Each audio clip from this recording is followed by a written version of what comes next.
Hello दोस्तों, आपका बहुत बहुत स्वागत है हमारे यूट्यूब चैनल एबीएम लॉ में। आज का जो हमारा टॉपिक रहेगा वो रहेगा water prevention and control of pollution act 1974। तो चलिए स्टार्ट करते हैं हम।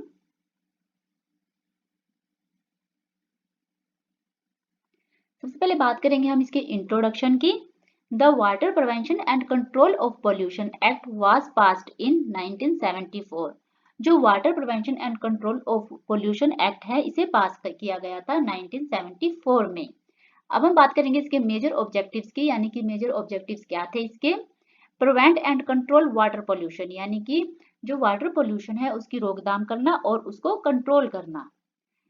It also aims at maintaining or restoring the wholesomeness of water, यानी जो वाटर की गुणवत्ता है उसको मेंटेन करना और उसको रिस्टोर करना।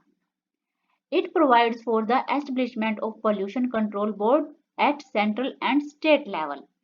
साथ ही यह जो पोल्यूशन कंट्रोल बोर्ड है वो जो सेंट्रल लेवल है उस पर और जो स्टेट लेवल है उस पे स्थापित करते हैं। यानी हमारे जो बोर्ड है वो सेंट्रल लेवल पे भी होगा और जो स्टेट लेवल है उस पर भी होगा। ऑब्जेक्टिव्स ऑफ द एक्ट, अब इसके जो ऑब्जेक्टिव्स हैं एक्ट के उनके बारे में बात करेंगे हम। To prevent and control water pollution, जो इसका सबसे बड़ा ऑब्जेक्टिव है वो है कि जो वाटर पोल्यूशन है उसको कंट्रोल करना और उसकी रोकथाम करना। To maintain and restore the quality of water, जो वाटर की क्वालिटी है उसको रिस्टोर करना और उसको मेंटेन रखना। To establish central and state pollution control board, central और जो स्टेट पोल्यूशन कंट्रोल बोर्ड है उनको स्थापित करना। To confer power on boards to take steps for prevention and control of water pollution, यानी कि जो हमारे बोर्ड्स हैं उनको पावर देना कि वो कोई भी स्टेप ले सकते हैं वाटर जो पोल्यूशन है इसको रोकने के लिए और इसको कंट्रोल करने के लिए। To provide penalties and punishment for pollution, अगर उन्होंने जो भी उन्होंने पनिशमेंट बनाई है, अगर कोई इसके जो रूल बनाया है, जो एक्ट बनाया है, अगर कोई भी इसका वॉल्यूशन करता है तो उसको पेनल्टीज भी दी जाती है और उसको पनिशमेंट भी दी जाएगी। ऐसा जो है इस एक्ट में कहा गया है, इसमें प्रोवाइड कराया गया है। इंस्टीट्यूशनल फ्रेमवर्क, अब हम इसके फ्रेमवर्क की बात करेंगे कि जो इंस्टीट्यूशन है उनके काम क्या क्या है। तो अथॉरिटी है इसमें हमारे पास तीन अथॉरिटी दी गई है यहाँ पे। सेंट्रल पोल्यूशन कंट्रोल बोर्ड है जिसे सीपीसीबी कहा जाता है। नेक्स्ट है स्टेट पोल्यूशन कंट्रोल बोर्ड, इसे एसपीसीबी कहा जाता है। और थर्ड है हमारा जॉइंट बोर्ड्स। तो सबसे पहले बात करेंगे हम सीपीसीबी की, यानी कि जो हमारा सेंट्रल पोल्यूशन कंट्रोल बोर्ड है। इसका काम है एडवाइजेस सेंट्रल गवर्नमेंट, जो सेंट्रल गवर्नमेंट है उसको एडवाइस देना, यानी कि जो वाटर पोल्यूशन कंट्रोल से जो भी एडवाइस है ये सेंट्रल गवर्नमेंट को देती है। कोऑर्डिनेट विद स्टेट बोर्ड, जो स्टेट बोर्ड है उनके साथ कोऑर्डिनेट करती है। और सेट स्टैंडर्ड, जो भी वाटर पोल्यूशन को क्लियर करने के लिए जो भी स्टैंडर्ड्स हैं उनको स्थापित करते हैं। नेक्स्ट है हमारा स्टेट पोल्यूशन कंट्रोल बोर्ड। तो इसमें होता है कि इनका काम है implements act at state level, ये स्टेट लेवल पे काम करते हैं। ये मॉनिटर पोल्यूशन, जो पोल्यूशन उसको मॉनिटर करते हैं। ग्रांट कंसेंट फॉर इंडस्ट्री, जो भी इंडस्ट्री है उनको ग्रांट करते हैं कि हाँ, उनको कंसेंट देते हैं, स्वीकृति देते हैं कि हाँ आप ये खोल सकते हैं, और उनको ये मना भी कर सकते हैं। तो ये पावर होती है स्टेट पोल्यूशन कंट्रोल बोर्ड है उसके पास ये पावर होती है। नेक्स्ट है हमारा जॉइंट बोर्ड। जॉइंट बोर्ड में होता है जो इनके काम क्या है, फॉर्म्ड व्हेन टू और more state cooperate for pollution control, जब दो या दो से ज्यादा स्टेट मिलकर किसी पोल्यूशन को कंट्रोल करती हैं तो उसे जॉइंट बोर्ड कहा जाता है। फंक्शंस ऑफ सेंट्रल बोर्ड, अब हम बात करेंगे जो सेंट्रल बोर्ड है उसके फंक्शंस क्या है वाटर पोल्यूशन कंट्रोल को लेके। To advise the central government on matters related to water pollution, जो भी वाटर पोल्यूशन से रिलेटेड जो भी मैटर हैं तो ये सेंट्रल गवर्नमेंट को उसके लिए एडवाइस देती है। Coordinate activities of state board, जो स्टेट बोर्ड है उसके साथ कोऑर्डिनेट करते हैं। Provide technical assistant and guidance, जो टेक्निकल असिस्टेंट और जो गाइडेंस है उनको प्रोवाइड कराते हैं, उनको स्थापित करते हैं ये। कंडक्ट रिसर्च एंड इन्वेस्टिगेशन, जो रिसर्च और इन्वेस्टिगेशन को कंडक्ट करते हैं ये। ऑर्गेनाइज ट्रेनिंग प्रोग्राम, जो इसके ट्रेनिंग प्रोग्राम होते हैं उनको ऑर्गेनाइज किया जाता है, वो इन्हीं के द्वारा किया जाता है। Collect and publish data on water pollution, जो वाटर पोल्यूशन से रिलेटेड कोई भी डेटा है उसको कलेक्ट करते हैं और फिर बाद में उसको पब्लिश करना भी जो सेंट्रल बोर्ड है इसी का काम है। फंक्शंस ऑफ स्टेट बोर्ड, अभी हमने सेंट्रल बोर्ड के जो फंक्शन थे उनकी बात की थी, अब हम स्टेट बोर्ड के फंक्शंस की बात करेंगे। तो जो plan program of for prevention and control of water pollution, जो ये वाटर कंट्रोल जो वाटर जो पॉल्यूशन है इसको कंट्रोल के लिए, इसके रोकथाम के लिए ये प्रोग्राम को प्लान करते हैं, प्रोग्राम बनाते हैं ये उसके लिए।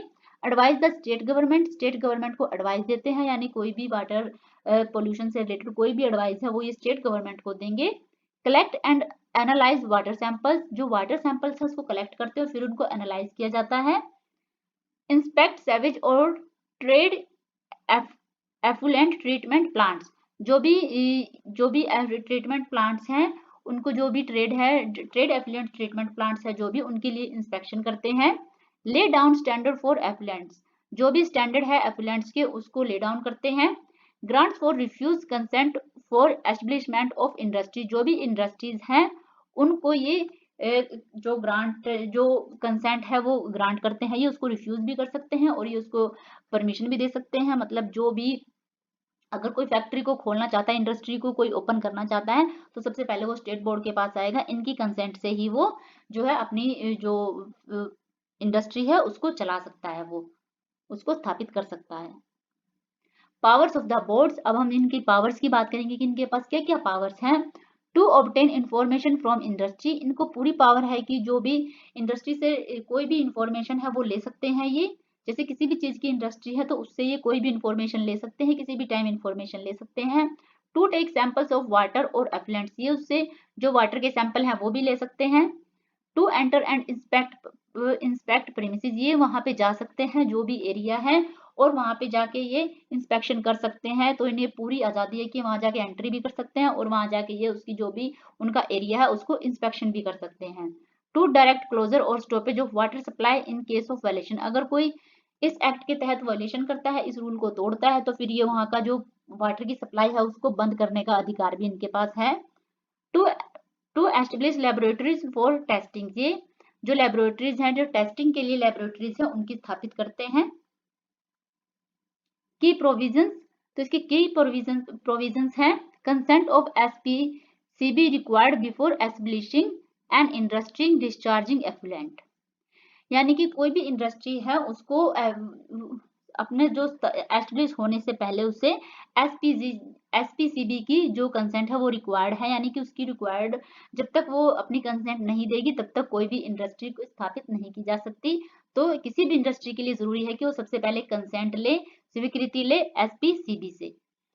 No person is allowed to discharge pollutant into a stream और वेल बियॉन्ड प्रेस्क्राइब्ड स्टैंडर्ड, जो भी हमारे स्टैंडर्ड प्रेस्क्राइब्ड किए गए हैं कि इस स्टैंडर्ड पे आप कर सकते हैं ये चीज, अगर कोई भी पर्सन उनको जो डिस्चार्ज पोल्यूटेंट है अगर किसी भी रिवर में या किसी भी वेल में अगर वो उनको डालता है तो किसी भी पर्सन को ये चीज अलाउड नहीं है, वो कोई भी ऐसा डिस्चार्ज हमारी रिवर या नदी में नहीं डाल सकता जिससे कि हमारा जो वाटर है वो दूषित हो। SPCB can issue direction to industry for treatment of effluents, जो भी हमारे एफ्लुएंट्स है उसके ट्रीटमेंट के लिए तो इंडस्ट्री को डायरेक्शन जो एसपीसीबी है वो कोई भी डायरेक्शन इशू कर सकती है इंडस्ट्री को। अगर बात आती है कि जो हमारे वाटर है उसको ट्रीट करने के लिए, उसको शुद्ध करने के लिए, तो जो एसपीसीबी है उसके पास पूरा राइट है, वो कोई भी डायरेक्शन दे सकती है इंडस्ट्री को। Offences are punishable with imprisonment and fine, जो ऑफेंसेस है, जो भी इसमें क्राइम, जो भी इसमें ऑफेंस करता है उसको पनिशमेंट मिलती है, इम्प्रिजनमेंट मिलती है और उसको फाइन भी भरना पड़ता है। पेनल्टीज और पनिशमेंट, अब हम बात करेंगे कि इसमें क्या क्या सजा मिल सकती है, क्या क्या पनिशमेंट मिल सकती है। तो ऑफेंस क्या है, failure to comply with SPCB directions, अगर कोई ये फेलियर हो जाता है जो एसपीसीबी डायरेक्शंस है तो उसमें क्या मिलेगा उनको punishment, imprisonment 1.5 years to 6 years, यानी उन्हें 1.5 साल से लेकर 6 साल तक की सजा मिलेगी और उनको फाइन भी भरना पड़ेगा साथ में। कंटिन्यू कंट्रोलेशन, अगर वो इस अपराध को जारी रखते हैं तो उस केस में होगा कि एडिशनल फाइन पर डे, तो उनको एडिशनल फाइन देना पड़ेगा पर डे के हिसाब से। Pollution caused by government department, अगर जो पोल्यूशन है वो किसी गवर्नमेंट डिपार्टमेंट कोई है वो पोल्यूशन को बढ़ा रहा है, वाटर पोल्यूशन को बढ़ा रहा है, तो उस केस में उसको पनिशमेंट मिलेगी हेड ऑफ द डिपार्टमेंट। जो भी उस डिपार्टमेंट का हेड है उसको वो गिल्टी माना जाएगा, उसको पनिशमेंट मिलेगी। पोल्यूशन कॉज्ड बाय कंपनीज, अगर किसी कंपनी के द्वारा पोल्यूशन को फैलाया गया है तो उसमें सजा मिलती है। All person in charge had liable, जो भी उस कंपनीज के डायरेक्टर्स हैं, जो भी इस कंपनी को हेल्ड किया है, जो भी उसको लाइबल हैं, डायरेक्टर्स हैं, उनको पनिशमेंट मिलेगी। अमेंडमेंट्स, अब हम बात करेंगे इसके अमेंडमेंट के। 1988 में इसके अमेंडमेंट आया था, यानी कि इसमें जो ये एक्ट था इसमें संशोधन किया गया था। तो इसमें संशोधन के तहत इस में कुछ बदलाव किए गए थे, तो उन बदलावों की बात हम करेंगे अब। Gave more power to pollution control board, यानी कि जो पोल्यूशन कंट्रोल बोर्ड है उसे और पावर दी गई। पहले भी उसके पास पावर थी, लेकिन जो उसकी पावर थी उसको और बढ़ा दिया गया। Authorised board to issue direction including closure of industry, यानी कि जो बोर्ड है उन्हें ऑथराइज किया गया कि आप कुछ भी डायरेक्शन, अगर कोई जो इंडस्ट्री है आप उसे क्लोज कर सकते हैं। Increases penalties and made provisions stricter, यानी कि जो पेनल्टीज हैं उनको बढ़ा दिया गया है। पहले कम पेनल्टीज, कम सजा मिलती थी, लेकिन अब उसकी जब 1988 में इसका अमेंडमेंट किया गया, संशोधन किया गया था, जो पेनल्टीज उनको भी बढ़ा दिया गया है और जो प्रोविजन है वो और स्ट्रिक्ट कर दिए गए हैं। अब हम बात करेंगे इसकी लिमिटेशंस की, कि इसकी लिमिटेशंस क्या है। Implementation is weak due to lack of man power and funds, जो इसकी इम्प्लीमेंटेशन है वो काफी वीक है। किस वजह से वीक है? क्योंकि इनके एक तो मैन पावर की कमी है और दूसरा फंड्स की कमी है। Corruption and political interference in board, जो बोर्ड है हमारे, सेंट्रल बोर्ड है और जो स्टेट बोर्ड है, उनके ऊपर जो है करप्शन भी है उसमें, और जो की है उनके ऊपर पॉलिटिकल इंटरफेरेंस भी रहती है, जिससे कि वो अपनी ढंग से काम नहीं कर पाते, क्योंकि उनके ऊपर जो पॉलिटिकल दबाव रहता है उनपे। Penalties are not strict enough compare to damage cost, जो भी डैमेज होता है वाटर जो पोल्यूशन है इससे, उसके कंपैरिजन में जो पेनल्टीज मिलती हैं वो बहुत ही कम है। Lack of awareness among industries and public, जो पब्लिक और जो इंडस्ट्रीज हैं उनमें जो अवेयरनेस की कमी है, उन्हें इसकी कोई जानकारी नहीं होती। मतलब उन्हें कोई अवेयरनेस नहीं है कि वाटर पोल्यूशन अगर बढ़ता है तो क्या क्या प्रॉब्लम आएगी, तो इसलिए अवेयरनेस की भी बहुत कमी है।